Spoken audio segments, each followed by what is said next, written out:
and welcome to the Life in General podcast. My name is Nick. I'm Ian. And as always, any questions or comments, you can email us at, what's our email address, Ian? Do you know what it is? Something.com. Contact at ligpodcast.us. All right? I was testing you. Yeah, that's exactly what it was. Yeah, it was all just a test. You got it right, by the way. Good job. Hey, so since this is like the first episode of the month of July, right? Sure. Yeah, I mean, because it's what's the date when this will come out? What's you got your calendar in front of you? No, I don't have a calendar. You mean you're sitting in front of a computer? This will be out. That means I have to push buttons and shid. This will be out July 5th. So July 5th. Yeah, I knew that. Why, yeah, you had to look that up? Why did you have to look that up? You should have just known that. Like so it's the first episode of the month, so it's our music episode. Indeed. And I know for the last couple of months, we've kind of gotten away from what we had been doing for our music, because our old music episodes were, we'd run over what's coming out, what we've purchased, and things like that. But with the COVID pandemic kind of pushing a lot of release dates back, we've kind of changed somewhat of what we've covered on all this, right? Mm-hmm. I did that intentionally. I asked you a question as you were taking a drink. Okay. How did that go for you? I got the same answers I thought I'd get out of you. There you go. But since we can still talk about music related stuff, I figured it's a great chance to kind of give more of like a full cover or overview or preview of Record Store Day. Yeah. And if you haven't watched it yet, Ian and I have we have a YouTube channel. It's called The Vinyl Den. A couple weeks back, we did a short kind of preview where we kind of discussed some things that we were looking forward to. Mm-hmm. And we said on that episode to come back and check out this episode of the Life in General podcast, because we're going to talk about all that and more. So if you're doing that, if you're checking this out, A+. Good job. You paid attention. Did better than I do. For someone who's on the show, you're already way ahead of me. Yeah, you've already watched more than what Ian watches. Oh no, I've watched all the stuff, but paying attention, on the other hand, is a completely different story.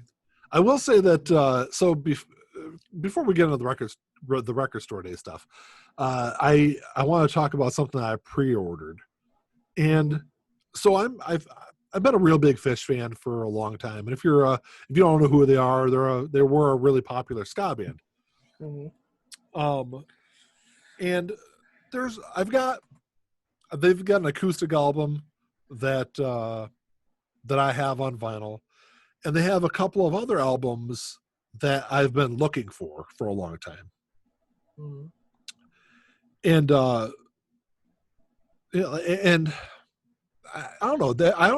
They've got like a lot of their later stuff available on vinyl, at least like the last 4 or 5 albums. Right.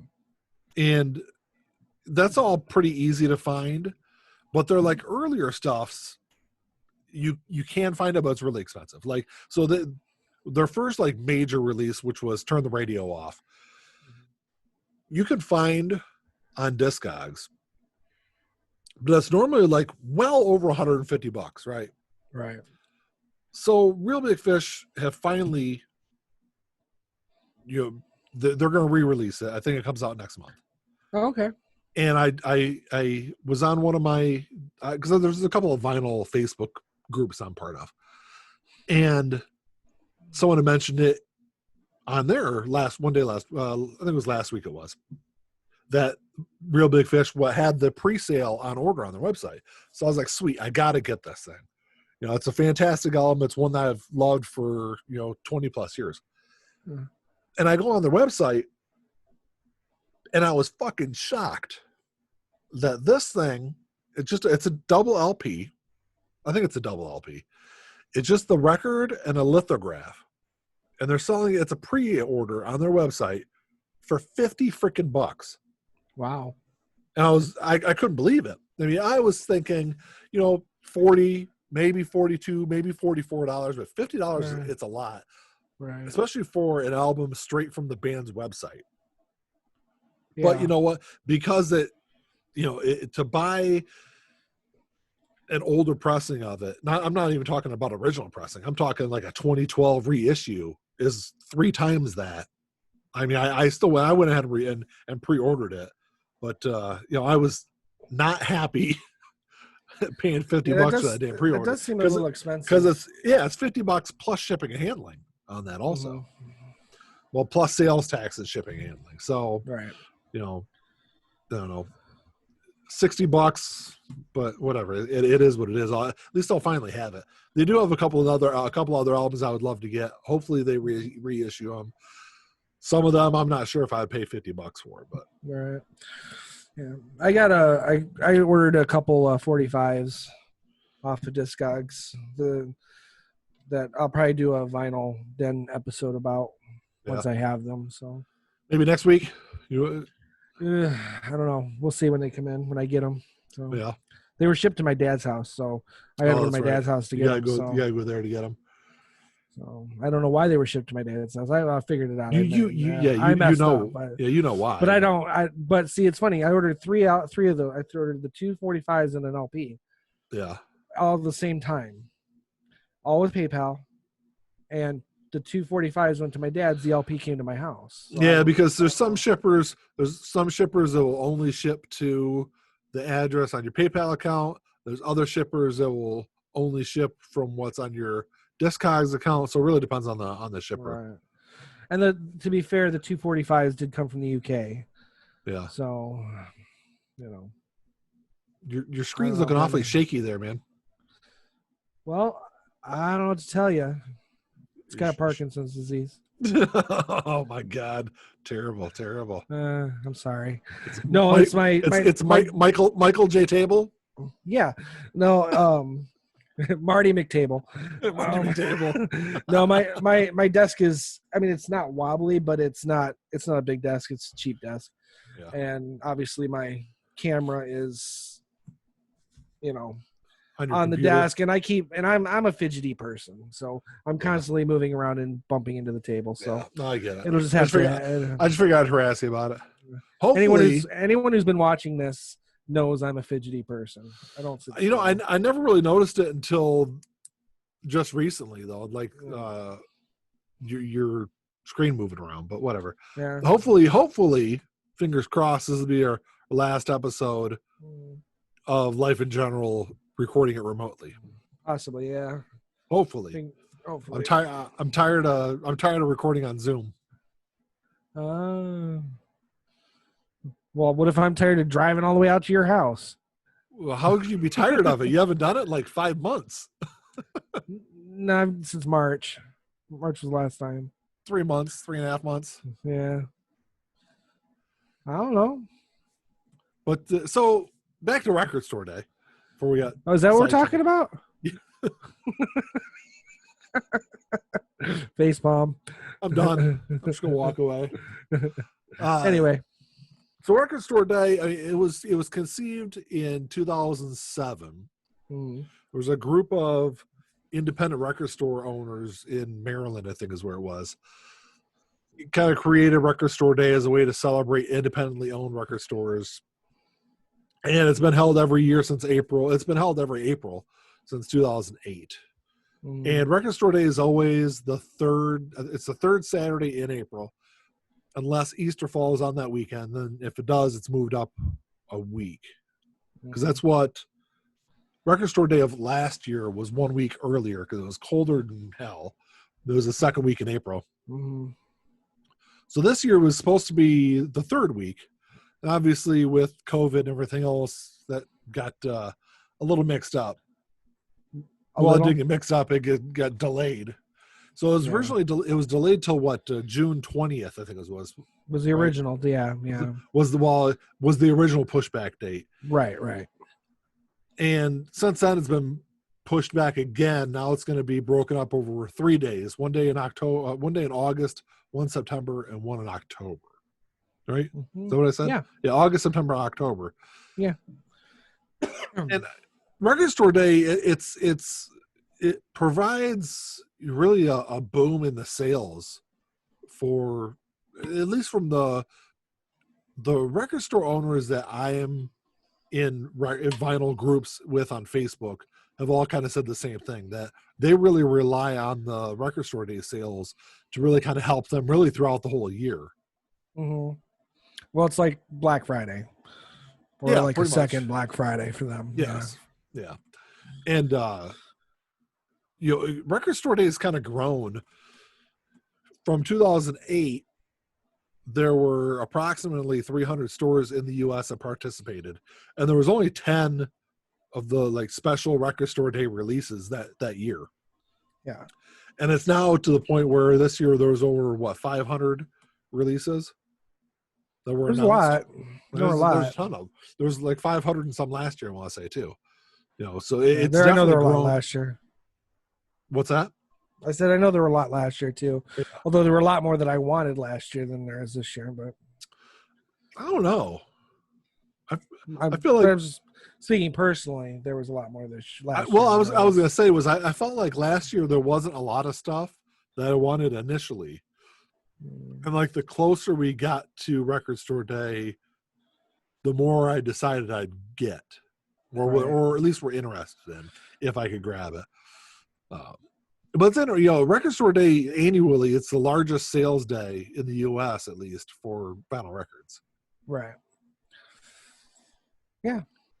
And I mean, it from its kind of like humble beginnings in 2008, it grew to the point where in 2010 they created a second Black Friday, a second Record Store Day on Black Friday. So they got the one in April, and then they got the one in November. And that's kind of what got me thinking about all this is, so you're basically going to have a Record Store Day every month for 4 months if you include Black Friday.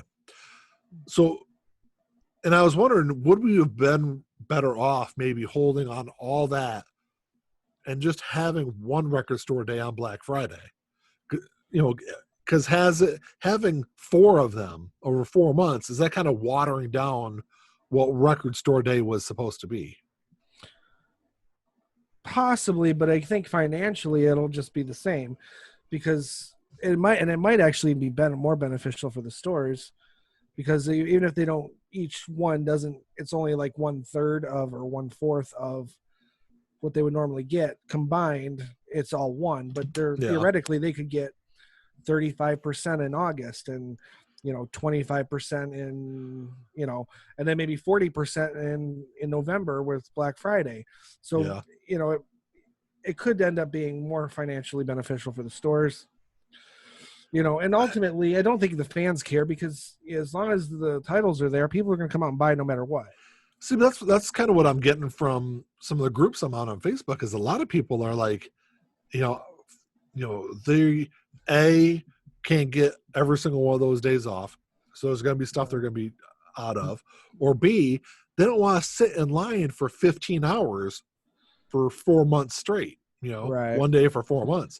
Because as it stands, I'm going to be doing it for at least 2. Exactly. Well, yeah, I will be definitely August and September. Yeah, me too. I'm not so sure. I mean, there's only one thing I want in October.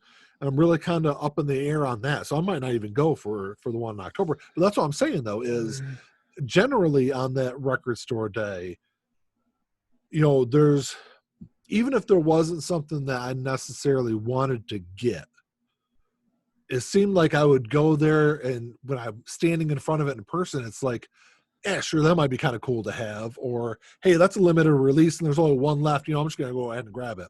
There's going to be, if I don't go to the one in October, there definitely, at least the record store that we go to, they're going to miss out on sales that day, at least from me.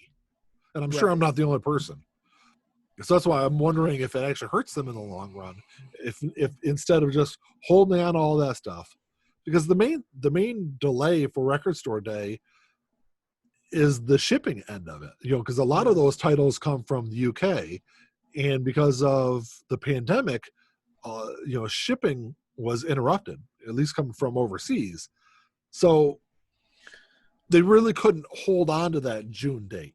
and they really couldn't do just an August date because of there would still be a percentage of those titles that weren't going to be available in August, or maybe that's a happy medium. Would have just been to have one in August, and then everything that they didn't get then pushed back to Black Friday. Right. I don't know. What do you think? I don't know. I honestly think it's probably going to be slightly more financially beneficial to have the 4. You think so? Yeah. I mean, think about this. So you did point out that some people are not going to be able to go to all of them just because it's difficult to get time off like that. But all the titles that are going to be released over the course of the 3 months anyway are the same titles that would have been released on one day if everything had been equal. So it's still, even though you're spreading it out, it's still, I think, the people who want the titles are still going to go and try and get those titles, even if they yes and no. The August one, or they don't go to the October one. The one they want, the titles they want that come out in September, they're going to be there to get them. Maybe not, because there are, I don't know if it's a third, but there's a good chunk of those releases that are not exclusive to Record Store Day. Right. So a lot of those, and it says if you download the PDF version off of the Record Store Day website, it tells you which one is a first release, which means it's going to be released at a later point again. Right. So if you're one of those people that are like, okay, well, I want the Soft Parade stripped, I definitely have to have that. But hey, while I'm there, I'll pick up, X, Y, and Z. Even though those, I'm talking if it's a standard Record Store Day, if everything gets released on the same day, they'll pick up that one title they absolutely want, and while they're there, they'll pick up the 3 that they want, but their first releases and they'll be released later. Where now, if the Soft Parade Stripped is released in September, and X, Y, and Z are either in August or October, they might not go to August and October because they say, oh, I can get those at a later time. And maybe when they're released in January, February, March next year, y'all get it eventually, and then they never get it. Those are lost sales. True, but theoretically, some people might not go because they don't want to stand in line. If they already know that the title they want is just a first release, they might not have gone in the first place. So that's true. I mean, it's not. That's true. It's probably difficult to to determine until it's all said and done if this is a functioning way to do it. Yeah. And let's hope that it doesn't. They don't. Yeah, I mean, if say they do 35% better this year than they did last year. Let's hope that doesn't become a standard, because if we go back to the old way, we're not going to do as good then as we did last year when we split everything up. Yeah. So I can see that. But my prediction, and obviously this isn't based on anything solid, but my prediction would be that they're actually probably going to do slightly better. I don't know. We'll see. We'll see. Especially I know that people being afraid to be in large crowds. People are going to still be afraid to be in large crowds, and we still have a second wave of Corona coming. So theoretically, September and October might get canceled altogether anyway. That's possible. That is absolutely possible. But what I can tell you is the crowds I've seen at the record store, those people have been afraid of crowd sizes. No, because the numbers are going down. But what happens when we're already starting to get spikes. Yeah. What happens when those spikes start becoming, heavier and the state shuts down again? No, I get it. Which is a possibility, It's a dangerous possibility, but it's a possibility nevertheless. But kind of going back to the albums, I mean, I've got 4 on my list that are first releases. So there's, and all 4 of them I'd like to have, but if I don't get them then, maybe I'll get them some other time. So that's what I'm kind of saying is, I'm definitely going to go in August. I'm probably going to go in September. I'm not sure about October.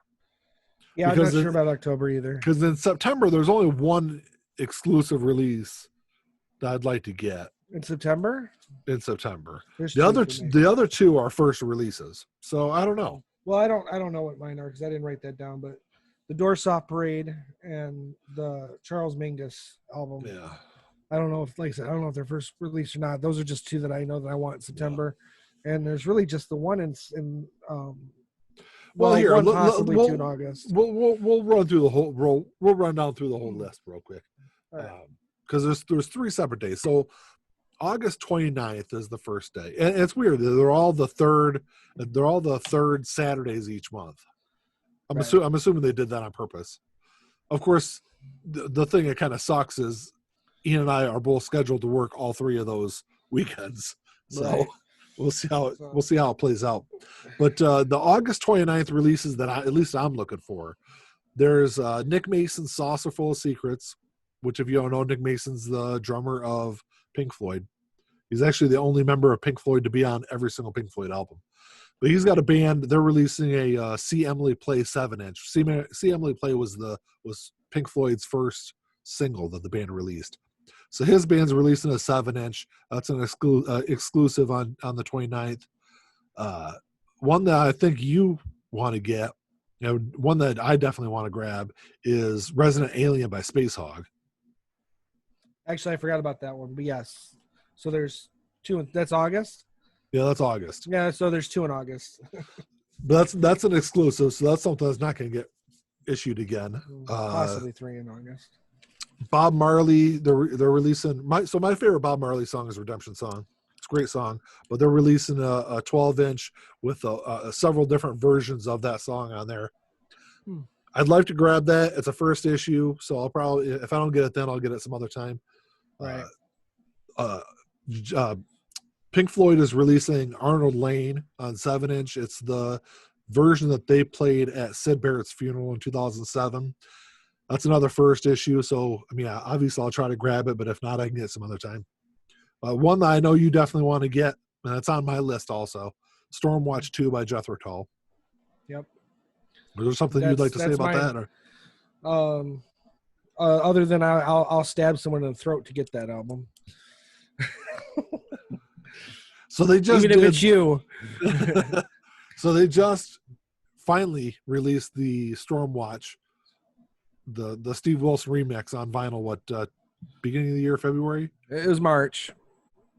We pre-ordered it in the end of January, but it wasn't released until finally in March. March 20th, I think. So Stormwatch 2 that's the leftover tracks that were on the CD release, right? The box set, yeah. Well, it's not even all of them. It's just it's a demo version of Dark Ages. It's a demo version of Orion, a demo version of Dunringle, and then it's got a couple unreleased tracks on the other side.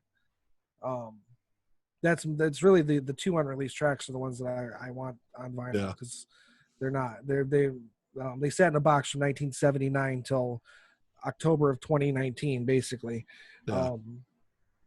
never being heard, and that they're fantastic fucking songs.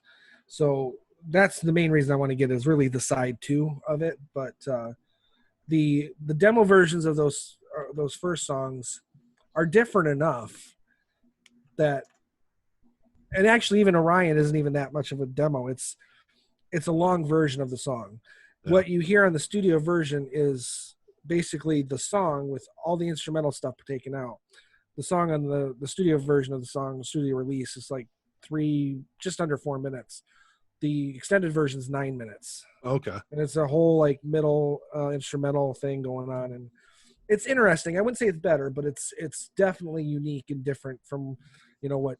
I mean, I've been listening to Orion since I was a kid because my dad had it and he was always listening to that album. So basically the entirety of my life, I've had this 4-minute version and now there's this 9-minute version. That's like I said, it's unique. The Dark Ages demo, that's definitely a demo. I've heard bits of that before in bootlegs and stuff, but I've never heard the full version. Yeah. It's not that different. There's an extra verse in there.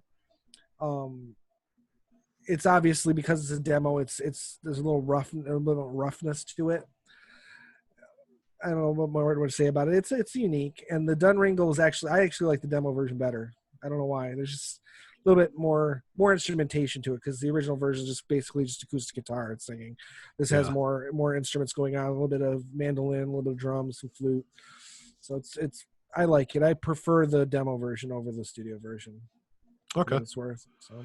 Was there anything else coming in August that that you were looking for? I'm going back and forth because I think the Cure, the Blood Flowers, Yeah, I think that's a picture disc, so I'm back and forth on that. it is. I'm not a big fan of the picture disc stuff. Hey, neither am I.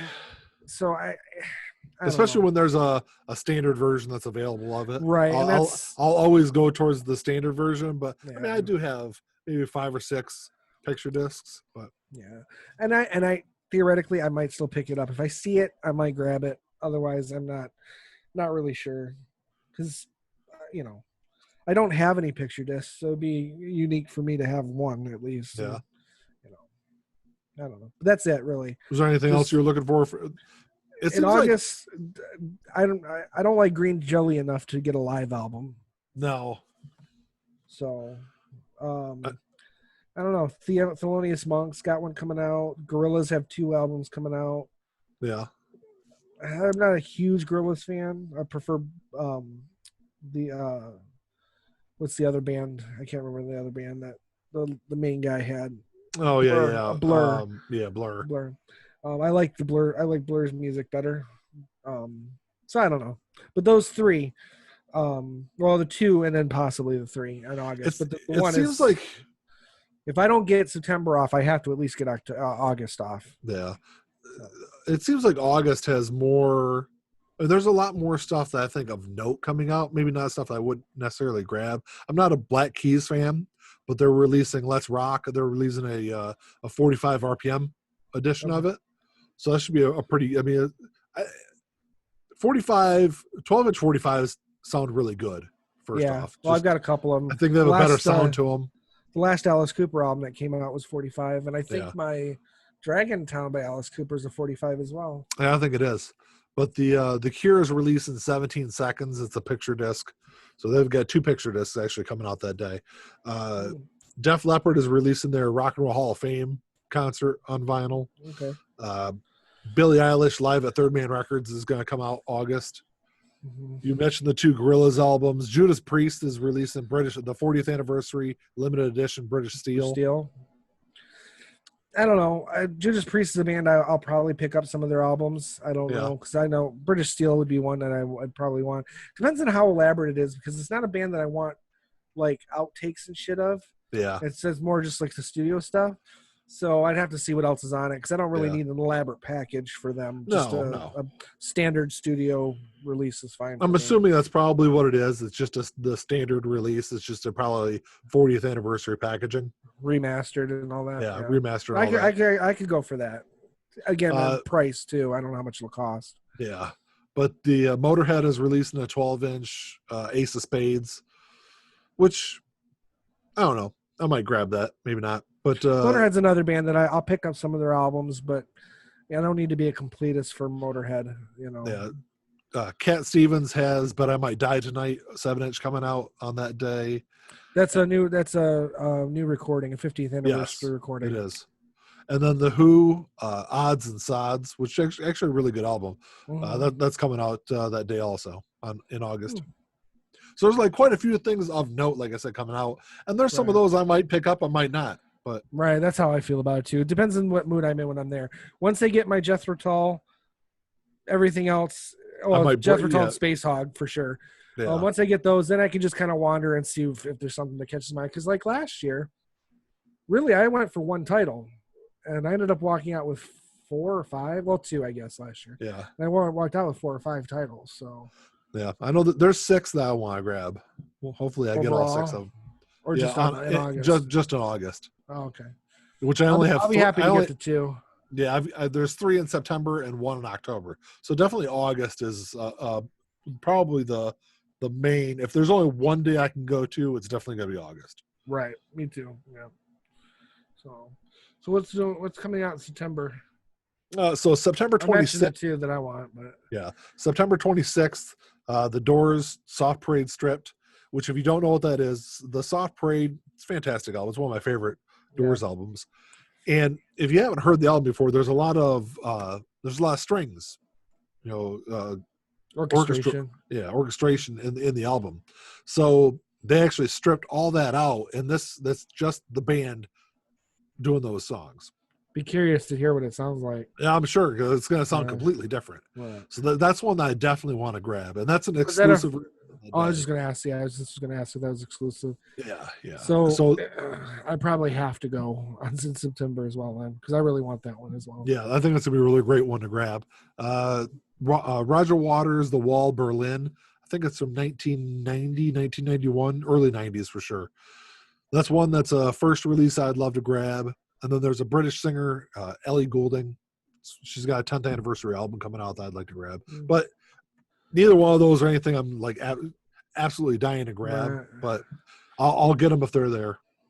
Like I said, I want the Charlie Mingus because as far as jazz goes, I mean, obviously, Thelonious Monk, Coltrane, all that. I mean, Duke Ellington, those are big names. Charlie Mingus, I think, is one of the underrated ones, and I really like his music.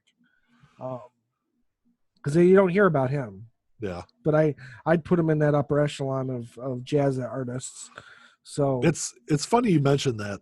I was so if you don't know, Ian and I work at a local hospital, and I was out the triage one day last week, and that's they bring in this old guy, and he's got jazz music blaring on his phone, right? Mm-hmm. And it was so loud, like you couldn't hear it. You couldn't even like talk to the guy. So I walk over to alongside of him, like, hey, hey, I said, hey, I love jazz too, but can you do me a favor and turn it down? And he goes, oh, come on, kid, you don't know nothing about jazz. I'm like, oh, hold on. Let me stop you right there. I know a whole lot about jazz. So I rambled off like 7 or 8 different artists, and he's like, oh, okay. And he finally turns his phone down. But it was kind of funny. Yeah. But I'm a huge jazz fan. Yeah, I'm more like the blues, but as far as jazz artists goes, Charlie Mingus, I like Roland Kirk. I've actually got a couple Roland Kirk albums. Yeah. Roland Kirk's a little out there. It's not for your casual jazz listener. Yeah. It's very, I don't know, avant-garde, I would say. But Charles Mingus is, like I said, I think I said it the last time we talked about this. I kind of call him a progressive jazz because he does some unique things that are. I mean, there's jazz is a lot of like that. Oh anyway, yeah, absolutely. But there's a lot of like boundaries. There's a lot of like new jazz that I'm not into it. New jazz isn't. It's just smooth jazz. It's basically elevated music. Yeah, I want like old smoky bar room jazz from the 50s. That's 50s and 60s because that's when it was at its peak. Absolutely. I always say if someone says what you like jazz, I say jazz. Anything before 1970, maybe 72. Anything older than that or newer than that, forget it. It's not happening. Bitches Brew was like early 70s, wasn't it? Yeah, I think so. And that's a great 71 jazz maybe. album. Yeah. But yeah, that's what I'm talking about. Once you start getting into the 70s, it starts to water down. Yeah. So by the time you're in the 80s, you're basically talking Kenny G. Yeah, pretty much. But I mean, outside of that, I mean, there's only like 2 other things really of note coming out in September. The Allman Brothers, Fillmore West from 1971. It'd be a good show. It'd be a good show to have on vinyl. That's the first release. I'm not a big Allman Brothers fan, but I like Ramblin' some good tracks. Man. The song "Ramblin' Man" is my if I had to pick a top, say 100 songs, it's in my top 100 songs. Yeah. So. And then one album that's I'm sure is probably going to be the main target for a lot of people on that day is going to be The Alternate Rumors by Fleetwood Mac. Mm-hmm. And that one I've gone back and forth on because I think it's just like, isn't it just demos of the songs? It's different versions of the songs off that album, which should be good. I mean, it'd be interesting. I don't know if I would own it. I don't even have Rumors yet. So. Oh, you don't? No. So I don't know if it's even. Yeah. But that's an exclusive, so that's something that won't be reissued. Right. Theoretically. They say that, but they've reissued stuff that this isn't. Well, I don't know. At least the list from last year, I don't know of anything that was listed as exclusive on the list from last year that was issued after that. Right. But granted, it's only been a year or so. Right. Yeah, it could be something reissued in 3 or 4 years, but right. Especially if it sells well. If they sell out, like say they sell out nationwide or whatever, they might say, "Oh well, hey, let's throw another run of that out next year or something," just to keep things vital. I don't know. I don't know what the marketing mind is behind that. Because as far as I'm concerned, if you have it, fucking put it out. Because I don't want to spend $1,000 on a fucking record. Put it out. I'll buy your version, give you the money, and I know. I'd much rather have that. But a lot of times, it's not really. It's hard to release some of those albums because I know the band Hum, for instance. Their album "You Prefer an Astronaut," which is released in 94, has been reissued several times on vinyl. This last time that it was all issued through SRC vinyl. The time before that, it was not. I'm not sure. I don't remember who it was reissued through. I want to say it was like 2012.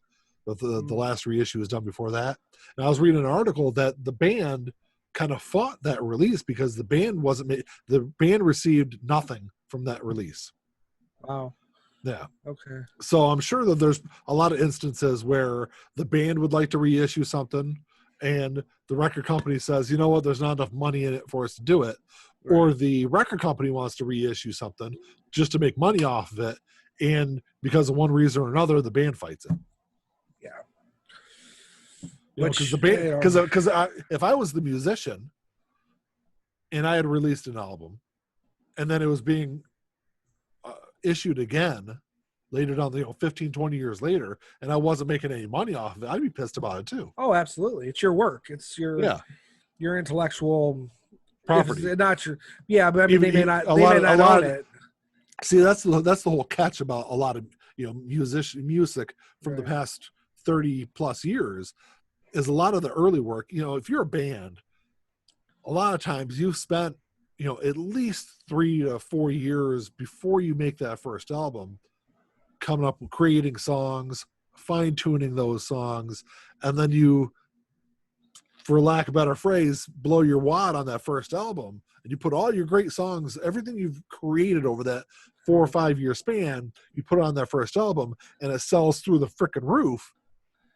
You don't own any of that. That's the deal you've made with the devil to get that record contract, is you give away all those rights, and you're making basically shit off your first couple of albums. That's always the downside to it, is if your first, album or second album blows up, you're not going to get a lot of money from that down the line. You're hoping that you've got some later releases where you're going to get more of that money, more of that back end. You hope you hit something later down the line with that. Yeah, that's where I think back in the day it was the money was more in the publishing rights, which a lot of the artists maintained. So the record company was able to take much larger chunks of the recording or the releases, because the artists who wrote the songs were getting the more of the publishing. That's basically all they get, is just the publishing credit on it, though. Right. Well, back in the day that was enough. Yeah. But now I don't even think it was. I wouldn't say back in the day it was enough. I don't think it was enough back in the day either. But to be honest, Kansas, when they signed their deal with Kushner Records, they signed away their publishing rights. Yeah. To get get those records made, and I forgot how they worded it and how it actually translates into the real world, but they said they basically signed away 100 years worth of publishing rights. Yeah. Just to get that first album made. Yeah. Because, if you're an artist, and like I said, if you're, 18, 19, 20, 21, through your early 20s, and you've been in this band for the last 4 or 5 years, busting your ass on weekends, going to shows all over the damn Midwest or whatever, hell yeah, you'd do anything to get that record contract. Right. I know I would. It's hard to say. If I was in my 20s, I would too. If now, I'd be like, eh. Well, yeah. You take that shitty contract and shove it up your ass. Well, and that's the great thing. And I think that's why you're seeing more of a push for artists to go to more independent labels now, because they're getting better. They're getting better record deals. Better deals, yeah.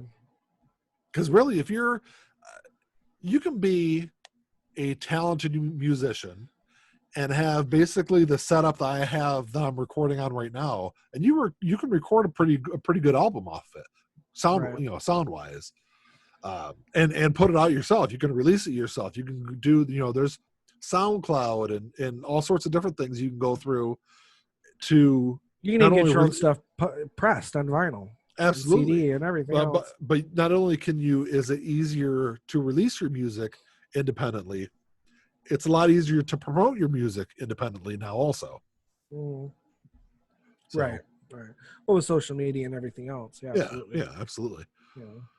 And as we've said a million times, the real money in music is in performance anyway.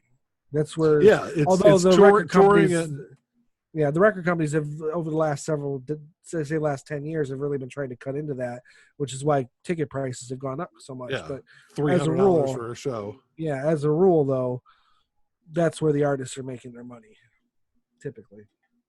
It's touring, and it's t-shirts, man. That's what it is.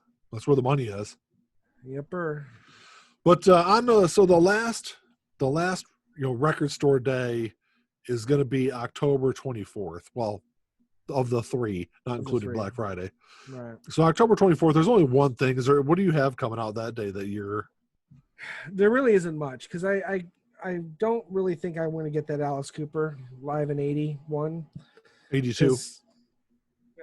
81. 82. It's February 19, 1982.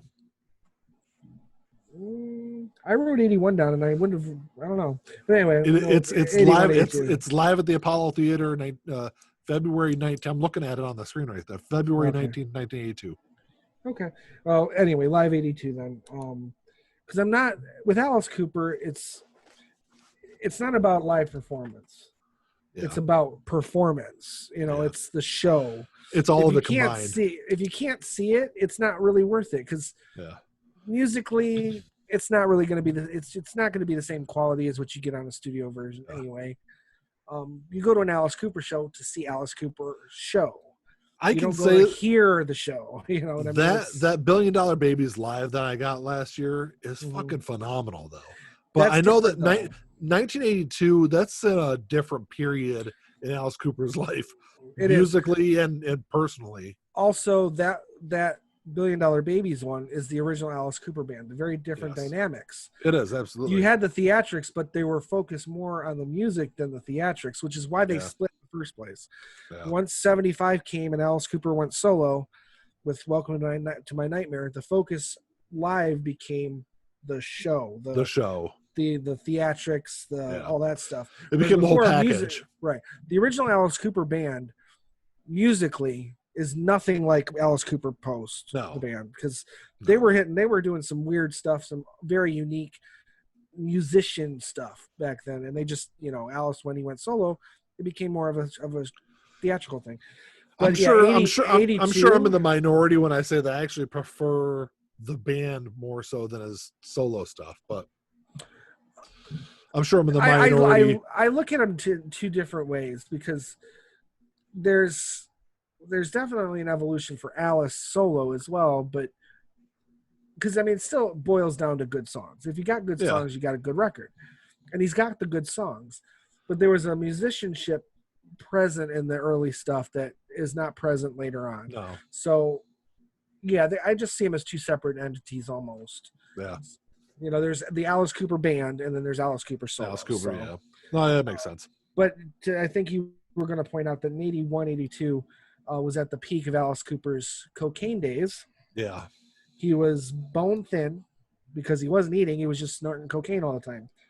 Sounds like a good time. And, to the point where, he doesn't, as we've pointed out, he doesn't even really remember from 1980 to say 1982, 83. He doesn't remember any of it. Yeah. So you said he doesn't even remember recording the albums, right? He does not remember most of those albums. There's 4 albums that came out in that period. He claims he doesn't remember any of them, but I think Dada came out when he was sobering up, so he probably should remember that one. But aside from a couple really good songs on that, it's not the greatest album in the world, so I can understand why he might lump that in. Even though Flush the Fashion, which came out in 1980, is a fantastic album. And that was I guess maybe the start of his cocaine. His cocaine habit started in 78. But the story is that he went into rehab in 78 for alcohol abuse. Came out a coke addict.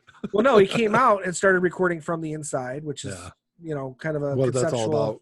Yeah, going in because he didn't just go to rehab. He went to a mental institution to get clean from alcohol. But he was recording with Bernie Taupin, who was a cokehead, and Bernie Taupin got him hooked on cocaine to get him perked up, to get him going. And Yo, booger sugar. Yeah. So it's not a good period of Alice Cooper's career. Yeah. At least live, I've seen some interviews from that time period, and it is not Alice Cooper. I will say that if there's only one album that I really would like to get that comes out in October, if I do go in October, I will probably pick up that live show also, but we'll see. Alice. Yeah. The other one that I go back and forth on in October is Skid Row's Slave to the Grind. Yeah. Because for what it's worth, it was a good album. I had it on cassette when it came out. I haven't listened to it in about 30 years, but exactly. So I think I even said this on our Vinyl Den show. I'll have to give it another listen just to see if it holds up, because there's songs that are on their first album, because Slave to the Grind was their second. Mm-hmm. There's songs on their first album that hold up really well, but then there's songs that don't. So I don't think I remember liking Slave to the Grind quite as much as their debut album. Yeah. So if it's kind of the same thing, I probably won't bother. But who's to say? I know that really the only thing I was looking for is Modern English is releasing a 12-inch of I Melt With You, and it's got several different versions of the song on there, and that's an exclusive. If that was a first release, I probably wouldn't. I guarantee I wouldn't go at all. But I don't know. It's an exclusive, so I might go. And like I said, if I go, I might pick up that Alice Cooper. There was a couple other things of note coming out in October. Johnny Cash, they're releasing. It's called Classic Cash. It's the Hall of Fame series. It's early mixes from 1987. It's a first release. Johnny Cash has a lot of really great music. He also has some questionable music. So I guess it depends on what's on that album. Right. The Grateful Dead is releasing Buffalo May 9th, 1977. Not a huge Grateful Dead fan. No, but, I like some of their songs. Yeah. So that might be all right. Then Judas Priest is releasing Sad Wings of Destiny on that day. And then, like you said, Skid Row is releasing Slave to the Grind. Yeah. Yeah, I don't know. The Judas Priest one, kind of, I guess, maybe sort of. I was never a huge fan, but that Modern English, because I wouldn't say that I'm a huge fan of that song. Because to be honest with you, whenever I hear "I Melt With You," all I can think about is that Burger King commercial. That's hilarious. So I don't know if that would be worth it to me, though I like the band Modern English. Yeah. And I guess it would depend on how the other versions sounded. I think there's other demo versions and things like that on there. I want to say there's only 3 or 4. But ultimately, I don't know if it'd be, without knowing it before I bought it, I don't think I'd want to buy it unless I knew for sure. And since it's an exclusive, it's probably not likely I'll get it. Yeah. So, but that's about it for as far as like the record store days. I know that there were two albums that were initially on the list for the original record store day. And I did notice that when this list came out the beginning of last month, both these titles were not on it. And that was Life on the Murder Scene by My Chemical Romance. It's a great live album. That was not on the list. And then there was a Rolling Stones Let It Bleed anniversary edition. And if you've never seen the album cover for Let It Bleed, it's just like multi-level. It's a cake, but it's like not made of cake. There's other things, but it's like different colored layers. So this Let It Bleed version, it's a limited edition. I forgot how limited. It's like super limited. I don't remember if it's 100 or 200 copies, whatever it is, but it's all hand-pressed, multicolored vinyl. So I would like to pick that up. Neither one of those are on the list, so I'm assuming, and the rumor is online that both of those are going to now be pushed to Black Friday. Okay. So I hopefully, was going to because ask you if you have any idea, has there been any announcements at all for the Black Friday? No, nothing so far. I think right now everyone's focusing on August, September, and October. And kind of what the feel is that I'm seeing online is they're thinking that a lot of people are actually things that would originally be issued on Black Friday, they're actually pushing up to try to get into, or they did get it into that October date, just because they don't know what Black Friday is going to look like. Right. Well, Black Friday is a tough one for me because I work Thanksgiving and I have to work Black Friday to get the holiday pay, and it's not a day that I'm willing to give up because the pay's too good. So I never work Thanksgiving, so I'll definitely be there for that. Yeah, and it's just, to me, it's not worth. It's more valuable to me to go to work than to try and get those days off. Yeah, we always have a bunch of people at the house for Thanksgiving. Normally, a bunch of Mandy's family is here, so that's why I'm like, all right, wake up Black Friday. It's like, all right, I'm gonna go to the record store. I'll see you guys in 10 hours. Right. An excuse to just get out of the house. Yeah. Yep. Avoid the in-laws. Because I think last year I went and stood in line for Black Friday. I think I picked up there was that one album I picked up for you. I don't know if I got anything else for Black Friday. Really? I thought you did. Maybe a couple of things, but I know the year before I went on Black Friday and didn't pick up anything. And I stood in line. I didn't stand in line for long then. I think I stood in line for an hour the year before. But I didn't pick up anything. I think I bought a couple of used albums that day, but that was it. Yeah, you picked up Dragontown for me last year. Yeah. So I was disappointed with because this would have been the last year's record store day. I got Alice Cooper's Dirty Diamonds, which I really wanted. And then Black Friday, I got Dragontown. There's still two more, man. He's still got two more out. I can have his entire collection, Yeah, they will re-release those at some point. I'm sure. In the next couple of years, I'm sure they will. But I hope so. That's all I had, man. That's all I had for the record store day deep dive, I guess. Yeah. I think we covered. The one thing we didn't mention, but we did mention in the Vinyl Den, was that Ted Cassidy 7-inch. Oh yeah. did you watch that version of the Vinyl Den? No. Oh yeah, I thought I did. Did you? Because I found a picture of that album and actually put it up in that video. Oh, then I guess I didn't. I'll go back and look at it. You bastard. Hey, you know what? I'm living it, man. Why don't I? Yeah. It's like working at McDonald's. You don't go to McDonald's on your day off if you work there. I don't know. We're living the dream here, man. We don't need to be watching it. We're not spectators. That's all I got, man. I'm kind of excited for Record Store Day and to see if I'm excited for two of them anyway. Well, I'm interested to see if that changes it for anything going forward. If they kind of try to break it up next year and try to bleed more out of the turnip or what they. Well, hey, you know what? It's an industry that it's a fragile industry. We'll just say that. So if they need to bleed us a little bit, I'm okay with it. As long as they don't go too far. If they don't start having a record store day every month. Yeah, that would not be good. No, that would completely devalue it. But yeah, I think so. Other industries have done shit like that, so it's not out of the question. Well, I know. But, I'm okay with the 3 this year. If it's more financially beneficial of say like 10 or 15 or 20% of an increase over last year, I'm okay with them doing it, but maybe not 3. Just do 2. And don't do a month to month. Do say you have your August and then say do an August, or say you have your April, then do an August. But you got Black Friday in November then. So you're still doing 3 total, but don't do 3 plus Black Friday. Is what I'm saying. So do your April, August, and then Black Friday. Yeah. And there's space enough in between to kind of stretch things out. Yeah. That I can get on board with. So I agree. Anything else to add, man? No? That's it. You said your piece. But I said my piece. Yeah. Any questions or comments, you can email us at contact@ligpodcast.us. Check us out on Twitter, Facebook, Podbean, Apple Podcasts, Spotify. If you're watching us on YouTube, thumbs up, like this episode, click subscribe down below, and you can hit that little bell thing to get notifications whenever we release new episodes. Right, Ian? Yep, absolutely. I get notifications every time you put a video up. Do you? Yeah, I do.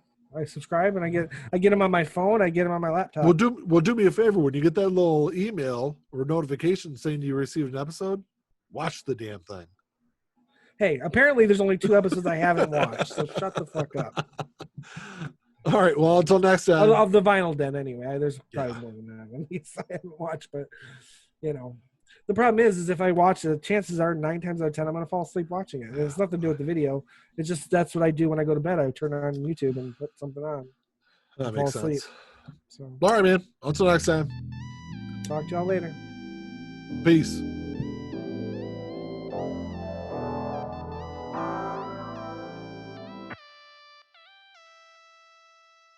Play my role, let me tell you about it. This shit right here, man, I'm about it. Only real niggas reside around me. Yo, old lady, drop a guard around me. Dip like I know you can, bitch. Show me the ropes like we in the ring. Got you some cobras, you wanna hang. Shoulder to shoulder, them niggas basic. You know I won't lie. You know that I ain't for that fuck shit. You niggas alright, but I'm way better and she love it. Know that y'all sick as fuck. Here go this tissue, bro. We taking the dub. Hoping you get you some. This hit like a pick me up. She taking my drugs. Know they see the sign. That's some dollar signs. Know they sick as fuck. Know they sick as fuck. Tell them get well soon. Tell them get well soon. Know you sick as fuck. Get well soon. Oh shit. Watch out, you the god, Billy. Oh shit. Right now, and I'm smiling in your face, bitch. With a gold smile, you should probably make placement to your eye. Niggas sick as fuck. Standing with niggas who down for that party. Who down for some bitches who showing their bodies. Swear to God, nigga, this Molly got me up and rolling. These bodies of water. Bring that shit in bottles.